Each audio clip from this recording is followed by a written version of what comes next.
Welcome back to Curse, Code, and Crown, a live play Dungeons & Dragons 5th edition podcast featuring a fully original world and campaign. I am the wizard Cronox, observer of time. Curse, Code, and Crown features our regular voiceover artists and improvisers, Laura Elizabeth as the Orc Count Eta and Princess Gwendolyn, Tyler Hewitt as Makka Deathcap, and Ryan LaPlante as Duncan Danno, alongside our dungeon master, the incredible Tom McGee. So get ready for an adventure including thrills, chills, and hope for a brighter tomorrow. It's time for Curse, Code, and Crown! Makka, after everywhere you've gone and everything you've seen, there is a comfort to finding yourself back in your swamp. As someone who doesn't put a whole lot of stake in, or stock rather, in physical things and sort of locations and all that sort of stuff, there aren't many places in the world that I think you feel a tie to or a draw to. But as with anything, having kind of been in so many extreme circumstances outside your control to this point, being in a familiar circumstance again is nice, albeit with the shadow hanging over it of the cultists that have arisen in Jossie's name. Where's Makka at as you start to make your way into the swamp? I think he's, based on the information he's received so far, he's drawn some pretty strong conclusions, but is still bearing in mind that these same people who have made these assumptions about the cultists have made some pretty strong assumptions about him. So right. Yep. Trying to approach things with, an open mind, but to his knowledge, he is the only servant of Jossie, and what he does and what he's doing does not appear to align with what these cultists are doing right now so far. So that's where he's at. Yeah, okay. Cautiously open-minded. Fair enough. Gwendolyn and Duncan, both of you obviously know Makka pretty well at this point, as well as one can get to know Makka. How are you two feeling about this cult situation as you make your way into the swamp? Or perhaps more accurately, how are you feeling about how this will affect Makka? Like where are you at with this sort of thing? I know we've had some hints of it, but I'm just curious to get a baseline before we head in. I mean, I think Gwendolyn is just like, it's very much like, let's get this done to get back on the main path of what we're trying to do. Like, as in restore me to the, I mean, I want to help. I want this to go well, because obviously these, Makka has been, we've helped each other out. But yeah, there's a bit of a practicality, I think, to Gwendolyn's approach here of like, let's move this along. Gotcha. And Ryan, where's Duncan at with this? I mean, Duncan doesn't really know enough to have an opinion on the situation yet, because he's only heard like the guy who's kind of monetarily impacted by the cult. Like he doesn't know if it's true or anything like that.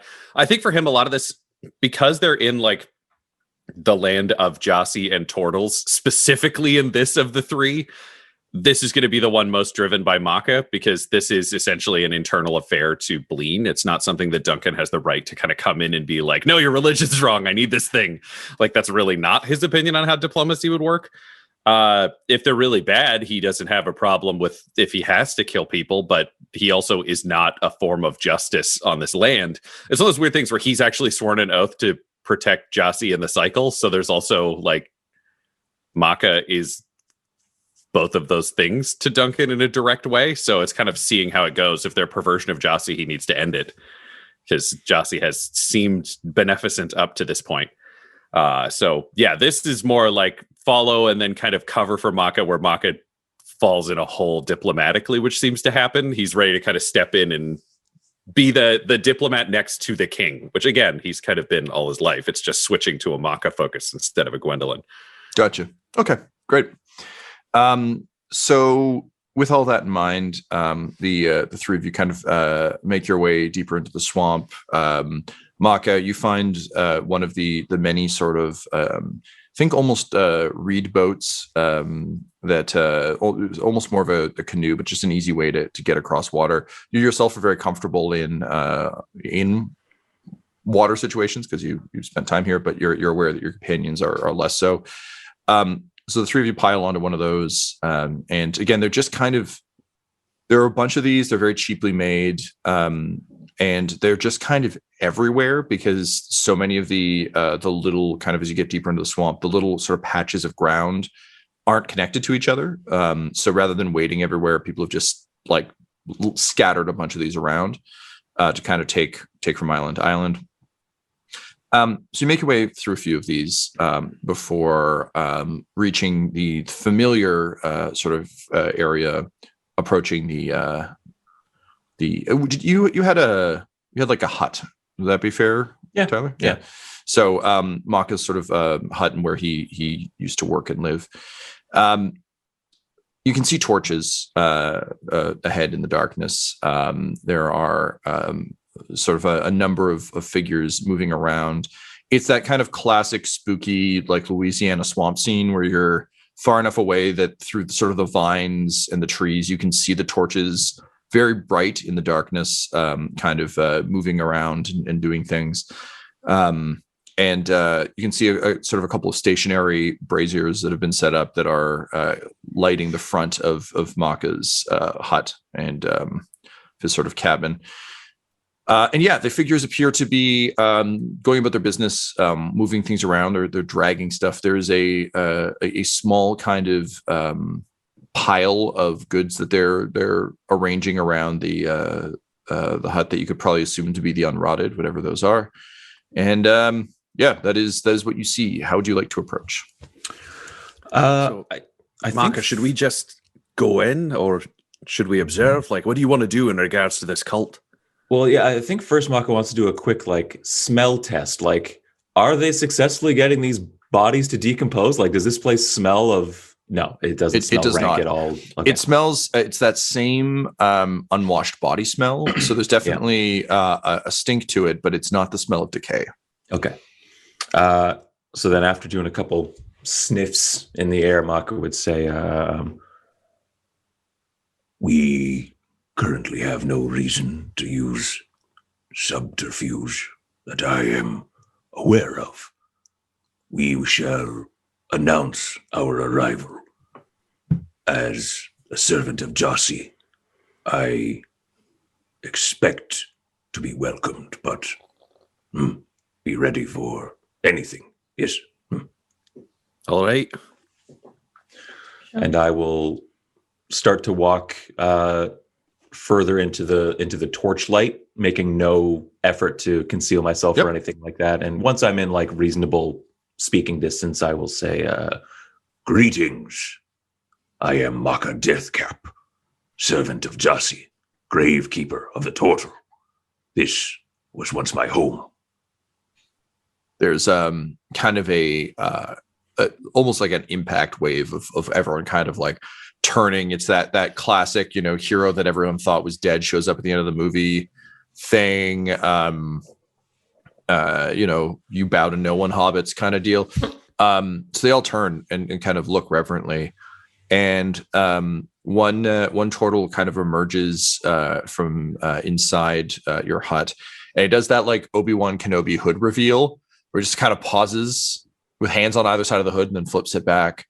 And you can see that he is he's kind of for lack of a better term, a middle-aged turtle. So he's been around for a while. Also, turtles being somewhat long-lived, like he's not new. He has painted in bright white the sigil of Jossi kind of onto his face, and is wearing what appears to be I think it's a combination of like things you recognize from inside your hut. So it's like one of your blankets and like a sheet that he's kind of stitched together into a robe of some sort that also has the symbol of Jossi. And he just comes out and makes sort of a sign of the of the moon with his hand, and says, "Makka, Deathcap, you have returned to help guide us poor lost followers of Jasi. We welcome you, first among equals." And he kind of bows low, and then rises and says, "I am Peak Dripbrow, priest of Jasi, bringer of the wrath and the word. Have you come to help us with this evening's appeasement? Perhaps with you it will actually work." I have come to speak with you. You are the leader here, yes? Inasmuch as one can lead when following, yes.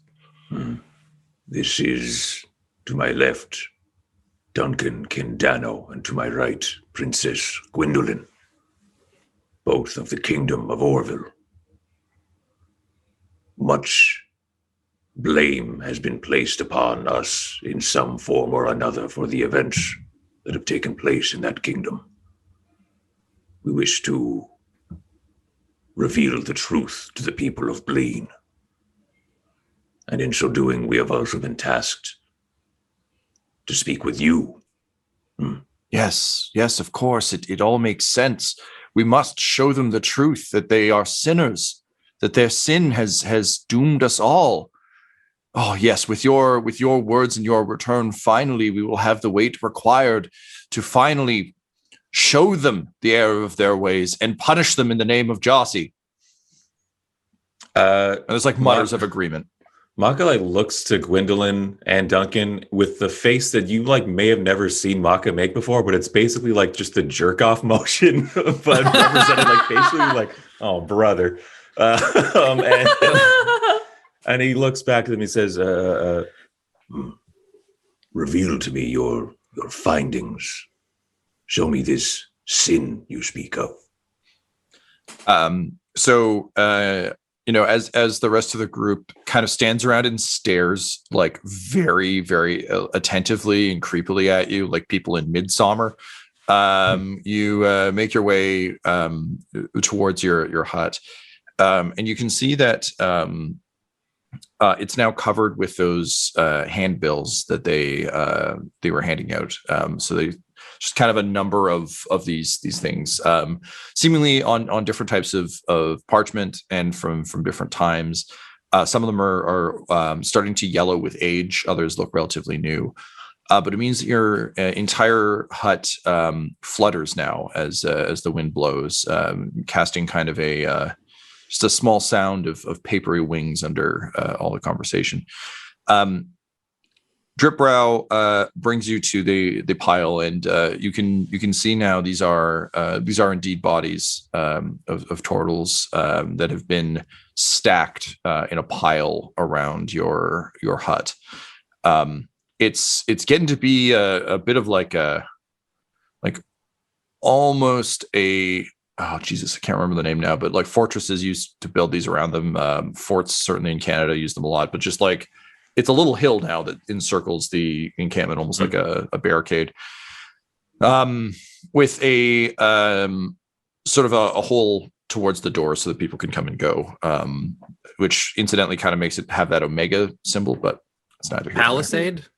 Yeah, something like that. It's basically when you just keep a bunch of dirt up. So if anyone's charging, they have to run up and you can be waiting below to be like, cool, you're up and over. Stab.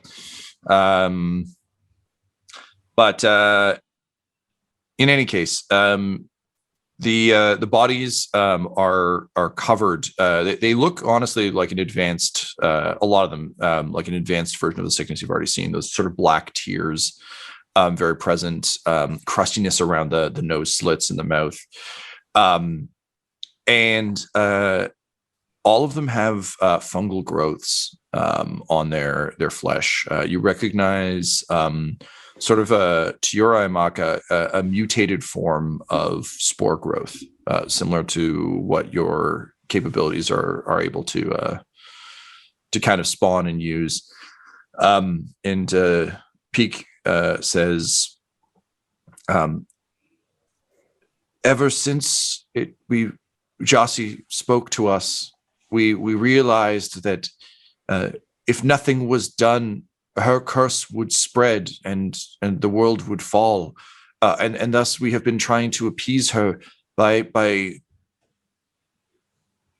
bringing, he says very carefully, the dead here in an attempt to placate her wrath.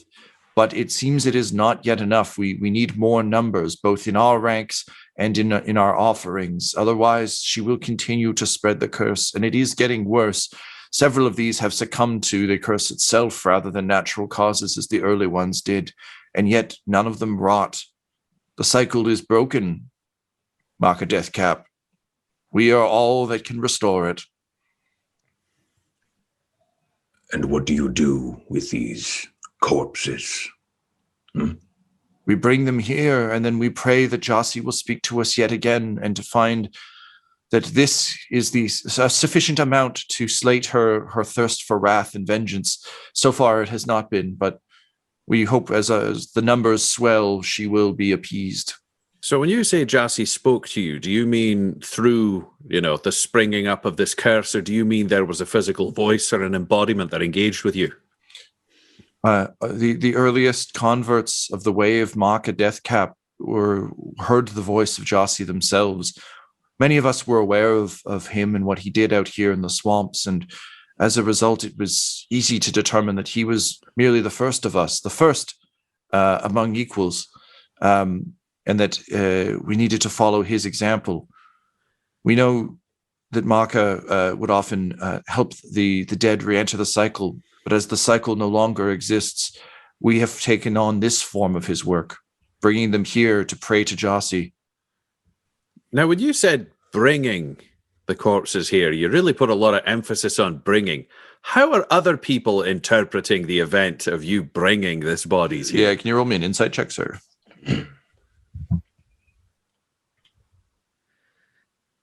That is an dirty 20. Dirty 20, great. Peak seems a little concerned by that question, but then he looks to Makka, and you can tell that because you're with Makka, he kind of views you as an extension of him. He's fallen into that classic trap of he's labeled himself head priest while saying everyone is equal, and then the guy that they built the religion around showed up, and now they're all having to deal with the no, of course, but also me, right? Problem. Yeah, Jesus showed up when the Pope is around. Yeah, exactly. Just I'm sorry. What can I say? White. We don't care. I just really like gold buildings. The Pope will always just be the Pope from the Italian Pope from Family Guy. For me, Pope, it's time to wake up and put on your hat. No, it's a stupid hat. Just always forever in my head. It's that Pope. In any case, no popes in this universe. So yes, Peak kind of realizes he's caught and says, there are some varying interpretations of our holy task. Some would rather continue to spin the wheels of commerce and profit rather than dealing with this very real curse that has befallen us. And the wrath of Jossie has only intensified over the past weeks. I know Makka left some time ago, but things have gotten so much worse. As a result, we have increased our efforts to appease Jossie by helping some people along, bringing them to her, the god of death and wrath.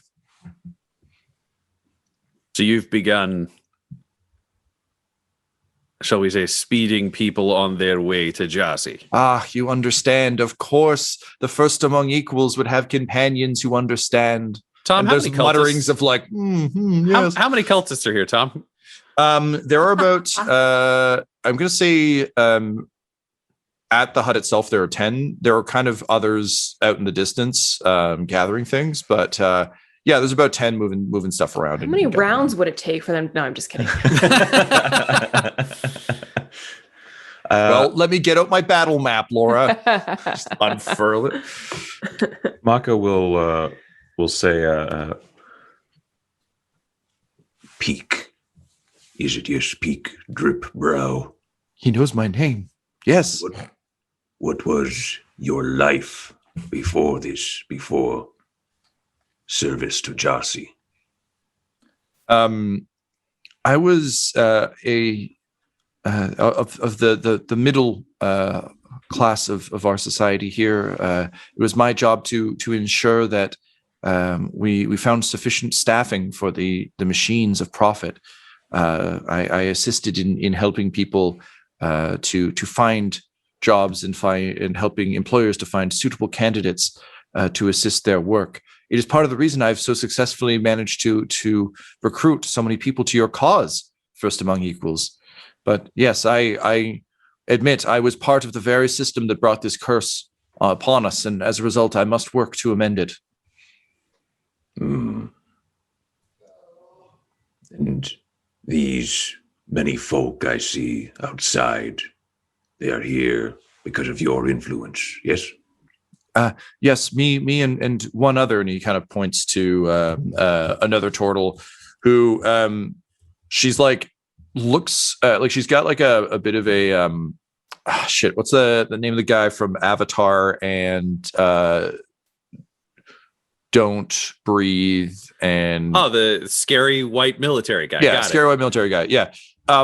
So think like she's a turtle who has kind of that kind of face where it's just like I always feel like that guy like stopped a grenade with his face at some point. Like he's not like it's not like he's a handsome guy. He always has that like craggy like he's a guy who could catch a bullet in his teeth. 100%. Like I've seen some shit. Like I got caught in a tornado and I just leaned in. And then it left, and I was fine, like that kind of guy. So it's like she's got that kind of bearing, but he's incredibly shy around Makka. You can tell, like she literally looks like she could, like fuck a person up pretty badly. But is like anytime he looks over, it's just kind of like hiding a little bit behind one of the other cultists, and like with a bit of a lip bite and a bashful, like always looking over here, kind of thing. But she raises a hand that you notice is gauntleted and has kind of spiked knuckles on it and waves. Okay. Peak, I know in most organizations there are the more dedicated adherents and those who are, shall we say, new to the cause. Is there a central body who you would say are the most dedicated, perhaps the ones who have helped others along, and are there others who have not yet made that commitment, or is this everyone is as dedicated as you? He looks horrified and he says, I apologize, companion of the First Among Equals. We've been trying as hard as we can to help our more recent acolytes to understand the necessity of Jossi's embrace and becoming a child of Jossi. Many of them are having some difficulty fully embracing the needs of Jossi, and as a result, they are not allowed here at our most holy of rituals. They must earn their way here. Once they have helped someone across, they may join us in the ritual, but until then, they are not clean enough for Jossi. Understood. So there are 10 dedicated adherents, all of whom are here now. Yes, there are one or two of our more junior acolytes who are out spreading the word this very evening, but yes, we are the 10 most dedicated, and thus, of course, are worthy of the blessings of Makka Deathcap, who has arrived among us. And everyone's like, yay! Except for Shira Irongrasp, who continues to kind of like awkwardly huddle behind her friend. All right. Well, Duncan's going to see how Makka's going to play this, but Duncan just found out everybody in this clearing is open, like play ball for execution. Yeah. Makka is coming to a very similar conclusion. Just got a couple more questions and a couple more things he needs to see. I think he'll like put an arm around Peak and kind of bring Peak in close and say, now, tell me about this wrath of Jossi you speak of. And Peak kind of looks at you a little a little taken aback. Like following our earlier example, it's like, wait a minute, didn't you write the Bible? Why are you asking me Bible questions? This is very confusing to me. But he well, let me see. Yeah, he kind of nods, a little confused, but also not wanting to fuck this up, because he rolled a 5, so he's certainly not going to let that brain get in the way. He says, "Of course, it perhaps was too early for you to fully witness the glory of Jassi firsthand. Surely you have noticed that the turtles of Bleen are sick and getting sicker. Yes." Yes, I have seen this. The spores have stopped working. I know in your time they were becoming less potent, but now they have truly stopped altogether. As you can see from these, the unrotted, the children of Jassi, our sins were too much. Our use of her gift was so perverse and blasphemous that she has seen fit to turn her wrath upon us in punishment for interfering with her holy cycle. And thus, slowly, all of Bleen will die, as will the rest of this world.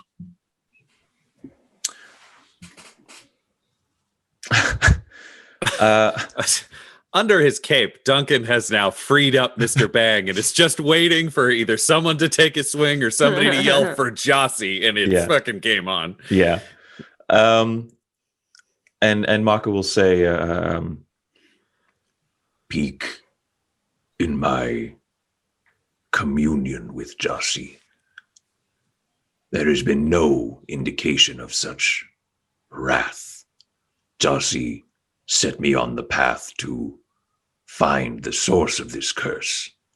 This curse was befalling our people and the people out in the wider world.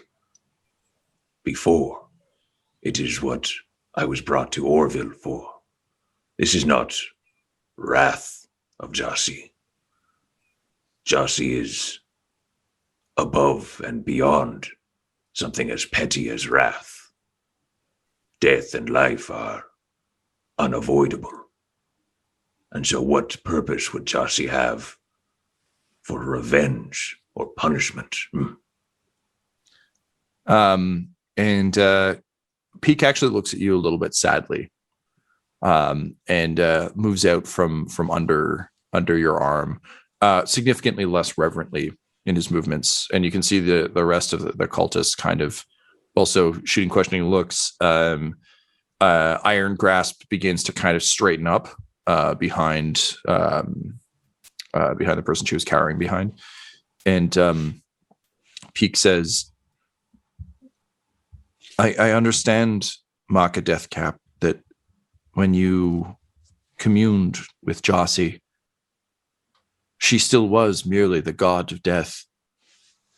But that was before so much of her sacred glomera was consumed, processed, and taken out of the cycle. Your very tinctures, your very concoctions served as the base. The blasphemous Sundara, the exports our people have made. We have stripped away her flesh bit by bit, began to eat away at her muscles, her core. We have removed so much from the cycle. The Jassi you spoke to may have been above such things, but our Jassi requires us to make them all pay, that we, the faithful, may survive, and this world may yet again re-enter her cycle. But until then, it is up to us to make things right. I sincerely wish you agreed. Makka? I cast Blight.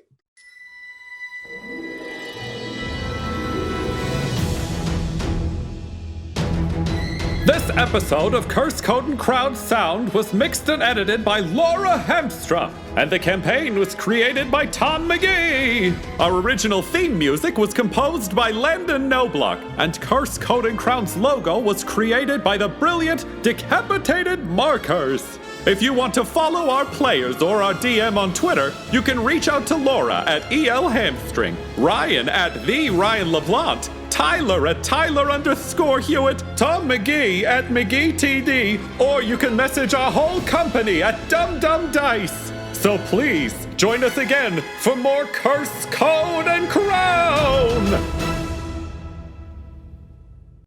Dum Dums and Dice has to give a special thank you to the supreme beings of our Patreon at this time: Christian Menicola, Long Long, the Half-Blind Prophet, James Cuellar, Charles Grams, Christopher Little, Sue One, George Dolby, One True Artistry, Orion Birchfield, Lord of Bradovic, Noel Lewis, Scott Garland, Anthony Griffin, Chet Awesome Laser, Jordan Neesmith, Benjamin V, Gavin and Abby McDonald, Taryn Hefner, Cade Peters, Richard Cranium, Christian Mendez, Anna Zed, Eric Williams, Logan, Fire Unfriendly, Great Dane, Acrix, and Jill and Noel LaPlante. If you want your name to be added to this list, you can join our Patreon too at patreon.com/dumdumdice. Thanks to them, and a little bit of thanks to you.